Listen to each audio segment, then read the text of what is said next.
Bueno, lo primero que les voy a mostrar, digamos, es cómo funciona el sitio, que no es tan simple, digamos, como alguna gente ya lo ha experimentado, pero estos son lo que voy a hablar hoy día, son los sistemas autopoyéticos, como dice la ficha, digamos, que ustedes tienen. Yo estudié biología por 3 años y también estudié música y también soy un artista visual activo.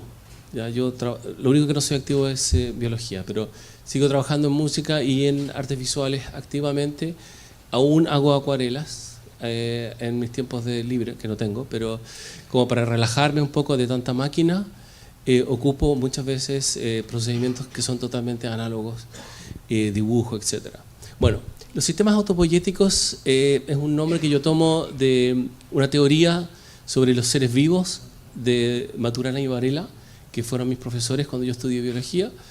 Ellos plantean que los sistemas autopoyéticos es una definición de los mínimos requerimientos para poder definir lo que es un ser vivo. ¿Ya? De hecho, Varela y Maturana, ellos sí, tienen una trayectoria muy interesante. Yo dejé biología, pero seguí la pista a ambos, estudiando cómo ellos habían implementado esta teoría. Maturana la implementó en términos sociales y Varela, digamos, terminó, digamos, implementándola en problemas, digamos, totalmente mentales, digamos, abocándose al budismo y todo lo que es el problema de la robótica, etcétera, etcétera. O sea, todo el tema de la inteligencia artificial fue tomada por Varela y él la fue desarrollando. Ahora, lo interesante es por qué lo llamé así, porque cuando me resultó este proyecto, que es una mezcla de hardware y software, el objeto que estaba frente a mí empezó a reaccionar por sí solo y me interpelaba, ¿ya? Y eso a mí me produjo una especie de asombro de cómo el objeto, digamos, esta combinación de hardware-software me contestaba, digamos, a todas las cosas que pasaban alrededor de él. Entonces generé estos sistemas que son semiautónomos, que tienen una complejidad interna que voy a ir explicando de a poco, y que van respondiendo a lo que está sucediendo como estímulo. En un comienzo empezó como una forma directa de manipular. ¿Prefieren en español o en inglés? ¿Es lo mismo? Mejor en español. Bueno, para los angloparlantes está en inglés en... Ah, de nuevo. ¿Por qué hace eso?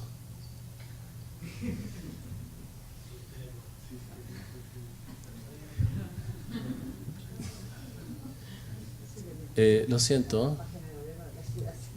Todo el rato, sí. Muy raro.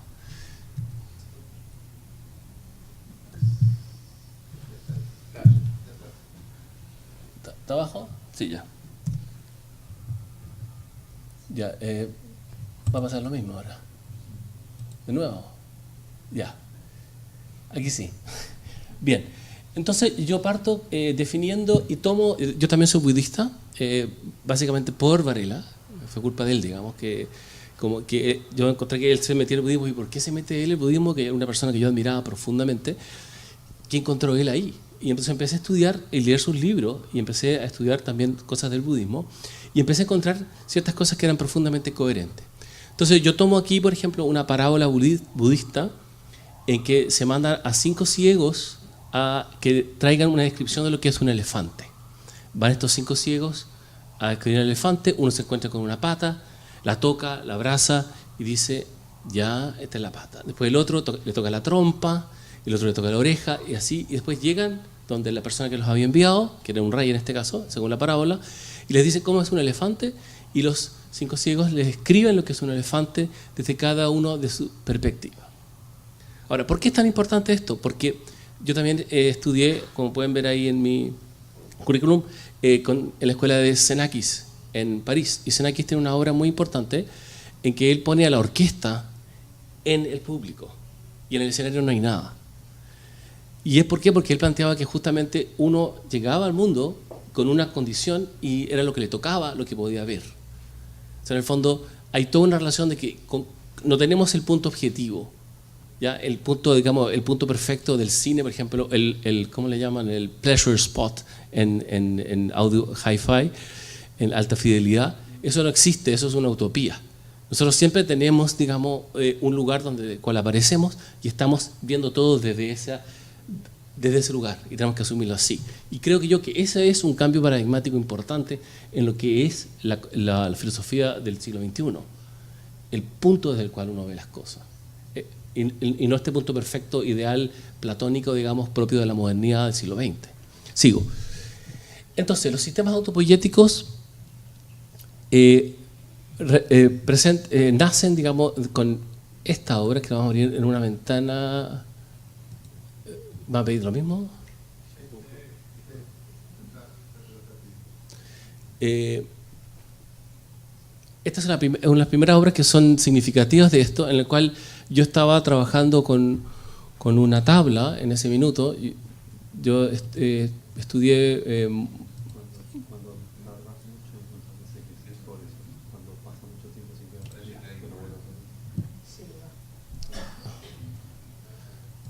pero voy a tener que volver a empezar. En la red, ya. Bueno, voy a seguir así nomás, lo lamento. Los videos los pueden ver online después si quieren.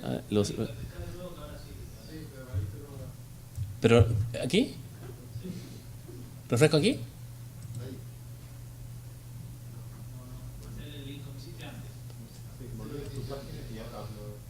Esto. ¿Al lado?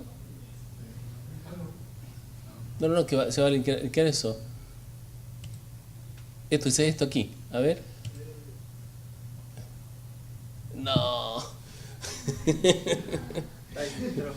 Pero perdimos la página. No, volvemos.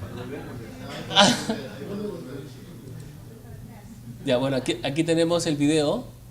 Esto es del 2005. Es una interpretación en una plaza en Santiago, en el verano. Y yo había diseñado en un software que se llama Isadora un sistema de videos que estaban proyectados atrás mío, ustedes lo van a ver. Y eso está también con un sistema de proceso de sonido en Super Collider.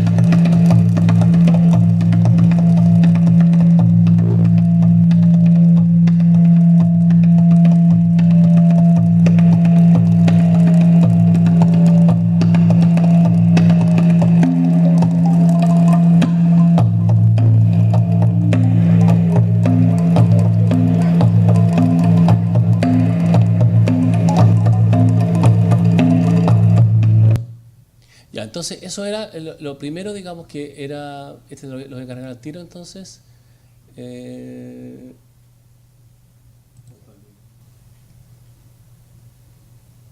Esa apareció, parece. Bien. Esa fue la primera obra en la cual yo estaba tratando de combinar directamente el sonido con la manipulación, el gesto, con lo visual. Después de eso, no tenía feedback. La obra no tenía filtros y nada. Y me di cuenta que tenía un problema serio al usar micrófonos, del todo el problema de que la cosa se retroalimentaba. En la obra siguiente, lo que hice fue diseñar un software, un pequeño script, digamos, en Super Collider, que lo que hacía era que filtraba el micrófono. Y eso fue lo que realmente produce, digamos, los sistemas autopoyéticos.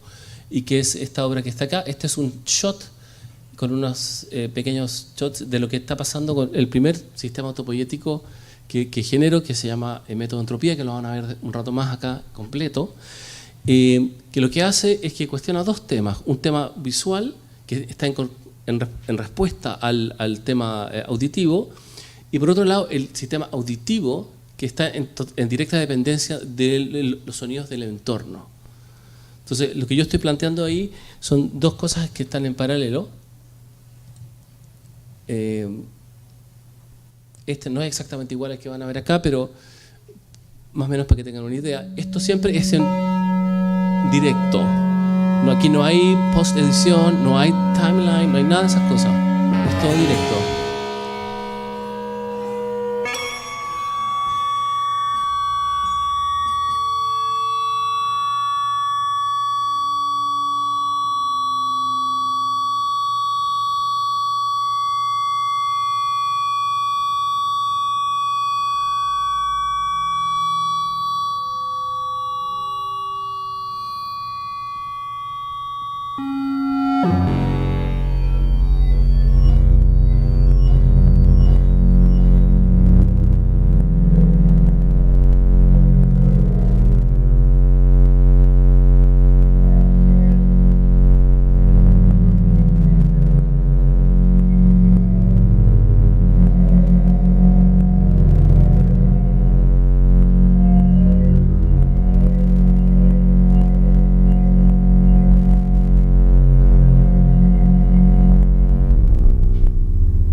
Entonces, bueno, aquí ya expliqué eso y aquí, en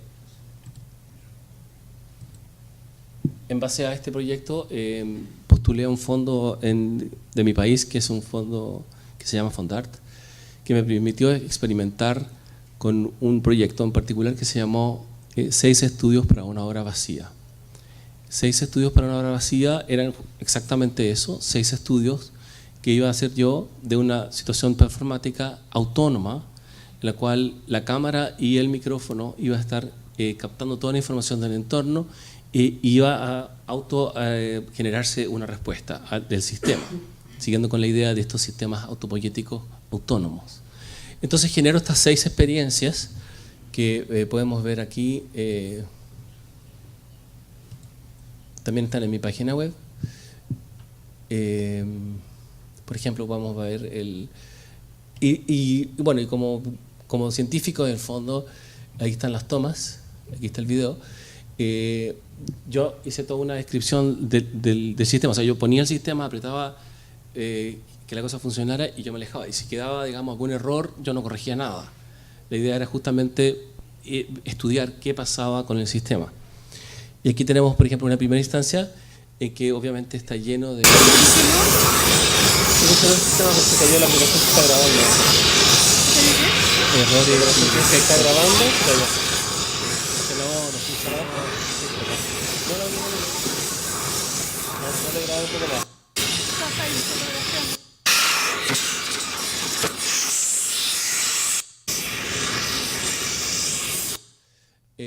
Ya en la versión 2 ya está más controlado. Aquí está toda la explicación del tema en inglés y en español. Aquí está la programación en Super Collider y también la programación en Quartz Composer, digamos, de qué fue lo que se hizo y cómo se conectaban los dos sistemas, en el fondo para hacer solamente con un botón y gatillar el sistema de sonido, etc. Voy a explicar, digamos, porque yo he trabajado sistemáticamente siempre con 2 diferentes ambientes de programación diferentes, uno en visuales y en otro en sonido, y por eso estoy anti-Max, ¿cómo se llama? Anti-PD, anti-Jitter y todos esos sistemas, digamos, y trato de llegar más a la base de cuáles pueden ser las situaciones. Aquí hay otro, el número 2. Estos son experimentos, o sea, y están basados y puestos en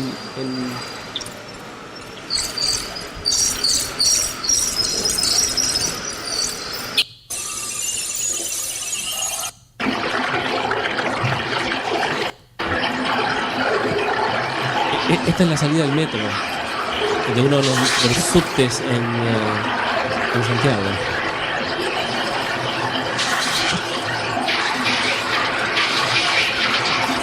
Vamos a mirar 5 para terminar con esto.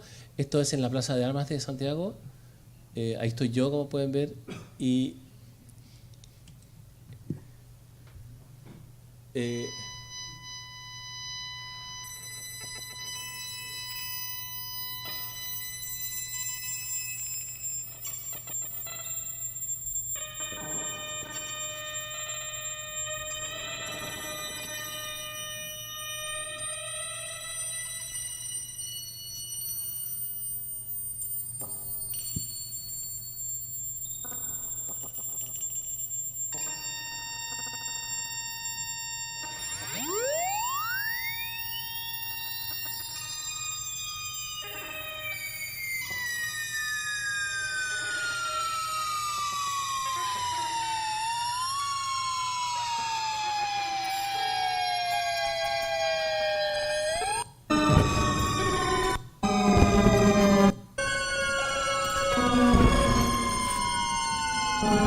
ya.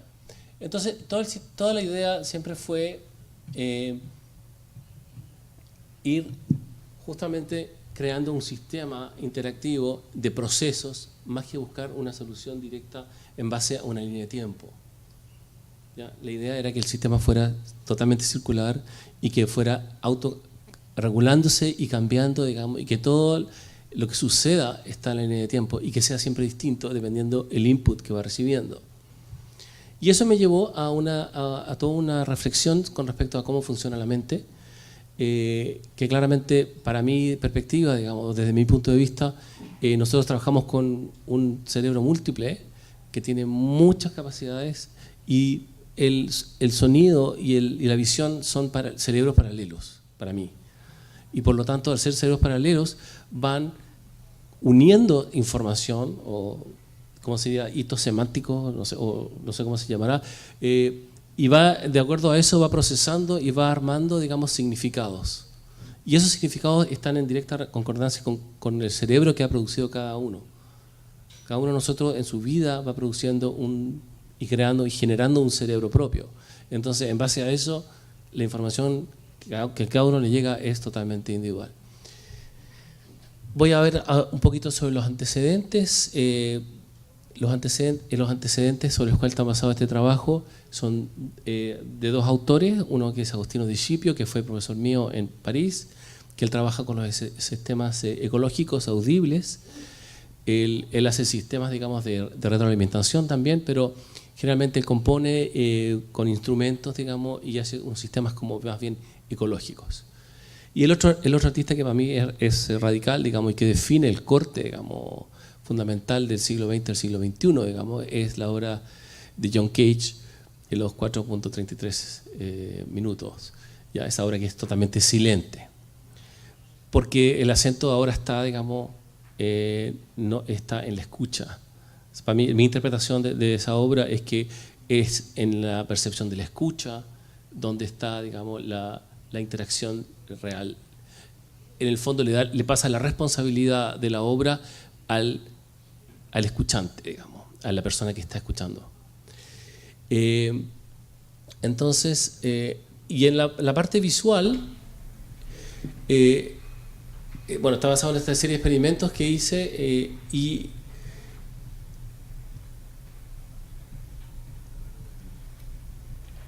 aquí me voy en la parte visual, empiezo a trabajar con los problemas, digamos, del cuestionamiento de cómo se ve un video y cómo se dibuja un video. Y lo que empiezo a hacer es cambiar la frecuencia de borrado de imágenes. Ustedes saben que una película, digamos, de film tiene un cuadradito negro cada cierto trecho para que uno se refresque la mirada, lo que se llama el refresco, digamos, ¿no es cierto? Entonces yo empiezo a modificar el tiempo de refresco para poder, digamos, replantear un planteamiento en relación a cómo se puede leer o no leer una imagen.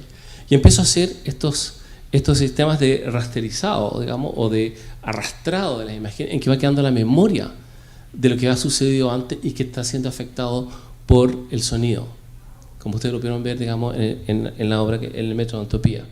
Y aquí, por ejemplo, tenemos un performance que hice en Santiago, en el Centro Cultural de España, en que yo trabajo con partituras abiertas, en el cual yo a veces performo y ahí estoy cantando, por ejemplo, bajo todos unos sistemas, y eso lo de atrás se va dibujando en tiempo real, dependiendo, digamos, bajo una serie de parámetros sonoros que van siendo mapeados de acuerdo a las intensidades sonoras. Para mí el micrófono es fundamental, creo que es un sensor increíble. Tengo una mini colección de micrófonos y voy, digamos, desarrollando justamente diferentes obras. Trabajé con un grupo de danza en que cada bailarín tenía su propio micrófono y ellos bailaban, cantaban y lo tiraban y lo daban vuelta, y descubrimos que cada micrófono tiene sus propias características y más encima que cada voz es captada de una manera distinta por cada micrófono, y eso generaba una respuesta totalmente diferente. Y ahora voy a hablar un poco de las estructuras. Este es un sistema autopoyético básico. Explico el gráfico. Aquí está el audio que está en Super Collider. En esta época yo estaba trabajando con Quartz Composer. Después tuve un desencuentro con la transnacional Apple y por tanto corté relaciones con ellos. Y ahora, digamos, estoy trabajando con Linux y con sistemas, digamos, diferentes. Un minuto. Ya, entonces, aquí está el input, aquí hay el filtro de feedback que es fundamental, y aquí viene una serie de procesos que se retroalimentan y van también alimentando el video. Como pueden ver ustedes, aquí esto también va procesando el video se redibuja en lo que es la pantalla, y aquí esto sale, digamos, a 8 canales. Aquí están las mutaciones, que estos son derivados que a veces resultan en obras fijas y otras veces en obras que son movibles. Son parte de los experimentos que van quedando, que realmente visualmente son interesantes, los voy dejando aparte. Y aquí tenemos otra, esta es una obra de 500 imágenes, y no alcanzo a ver otro video, ¿cierto? No. Ya, y terminamos con esa, que es una obra que encontré en mi computador, como le decía Bernardo el otro día. Un día en la mañana encontré en mi computador, a veces me quedo trabajando en la noche y no sé mucho qué pasó, y el día siguiente uno se encuentra con cosas que no esperaba. Eso.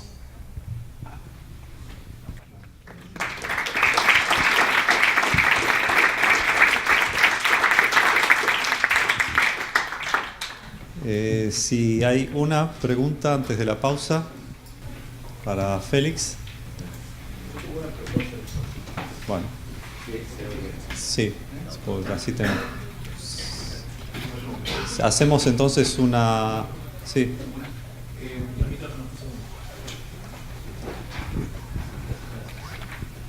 Sí, lo que quería saber es, dentro de tu concepto de generación autopoética, si, digamos, la semilla inicial, el punto inicial que desencadena el proceso, surge a partir de la captación por micrófono o de la generación de imágenes que estimulan a alguna situación sonora. Pues daría la impresión de que arrancás por el sonido. En esta etapa, sí, en esta etapa estoy en la etapa del sonido, y de hecho en un minuto, como dicen las horas vacías, no había ninguna información. Pero mis estudios de neurociencia últimos dicen que en el fondo uno cuando escucha o ve algo trae mucha información. Por lo tanto, en el fondo estoy replanteando el hecho de que sí tener un pool de videos y de cosas que ya están almacenadas y que se tienen que regatillar y mezclar quizás. No sé, estoy en esa etapa, digamos. Pero entonces se contemplaría como etapa de investigación Total. la conversión de imágenes en sonidos. Claro, lo que pasa es que sí. Lo que sucede es que el tiempo y la velocidad de los estímulos es diferente. La visualidad es mucho más rápida, pero es más lenta de leer. El sonido es más lento, pero es instantáneo, te golpea directamente el cuerpo. Entonces hay un tema, digamos, que obviamente tiene que ver con los neurobiólogos, de cómo, digamos, nosotros aprendemos y entendemos el sonido. De hecho, cuando uno está sincronizando, a veces tiene que correrse unos cuadros para que el golpe visual sea exactamente igual que el golpe auditivo, porque hay un tema perceptivo que es súper delicado. Entonces, el tema del computer vision, digamos que sería la forma de tomarlo con la cámara y que esa cámara interactúe con el sistema completo, está pensado, pero todavía no he logrado desarrollarlo bien. Bueno, gracias, Félix.